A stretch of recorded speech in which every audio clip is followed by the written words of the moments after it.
সালে বিজেপিকে জিতিয়েছিলাম, কুচবিহারের মানুষ ভাবুন আপনারা কি পেয়েছেন। দিনহাটা, সিতাই, শীতলকুচিতে খালি বিএসএফ এর চোখরাঙানি আর একের পর এক গুলি। এমনকি গত বছর পঞ্চায়েতের আগে আমি মাথা ভাঙায় সভা করতে এসেছিলাম।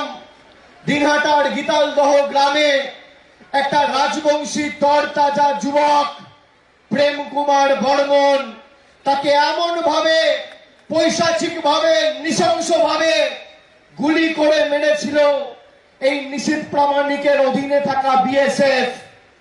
কাশ্মীরে জঙ্গিদের দমন করতে যে পেলেট গান ব্যবহার করে, প্রেম কুমার বর্মনের পোস্টমর্টেম রিপোর্ট, সেখানে উল্লেখ রয়েছে যে তার পা থেকে 180টা পেলেটের টুকরো পাওয়া গেছে। এমন ভাবে নৃশংস ভাবে মেরেছে এই বিএসএফ কার অধীনে? নিশীথ প্রামাণিক তো স্বরাষ্ট্র দপ্তরের কেন্দ্রের প্রতিমন্ত্রী, স্বরাষ্ট্র দপ্তরের অধীনে পড়ে বিএসএফ। মন্ত্রীর নাম কি? অমিত শাহ।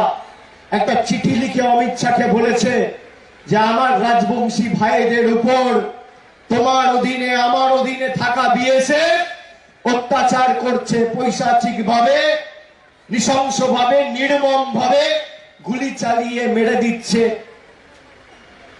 একটা অভিযোগ জানিয়েছে, একবার প্রতিবাদ করেছে, উত্তর হচ্ছে না। 5 বছর সে মন্ত্রী সাংসদ, আপনি আমাকে দেখান 5 বছরে কুচবিহারের সার্বিক উন্নয়নের জন্য 10 পয়সা কেন্দ্র থেকে নিয়ে এসছে? আনেনি। আপনাকে বলেছিল আচ্ছা দিন আসবে, আচ্ছা দিন এসছে। কার এসছে? নিশীথ প্রামাণিকের এসছে, নরেন্দ্র মোদীর এসছে, অমিত শাহের এসছে। আপনার ভোট নিয়ে গিয়ে দিনহাটা, মাথাভাঙা, সিতাই, শীতলকুচিতে উনি আসেননি। উনি দিল্লি, গুজরাট, মধ্যপ্রদেশ, কাশ্মীর ঘুরে বেরিয়েছেন। আর 15 কোটি 20 কোটি টাকা খরচা করে তার যে সরকারি আবাস, যেখানে এমপিরা থাকে, মার্বেলে পর মার্বেল লাগিয়ে অট্টালিকায় পরিণত করেছে। আমি সিতাইয়ের মানুষকে বলবো, আগামী 19 তারিখ এমন ভাবে জোড়া ফুলের পাশের বোতামটা টিপবেন যাতে ইলেকট্রিক কারেন্টের মতো দিল্লিতে গিয়ে নরেন্দ্র মোদী আর অমিত শাহ চেয়ারে লাগে।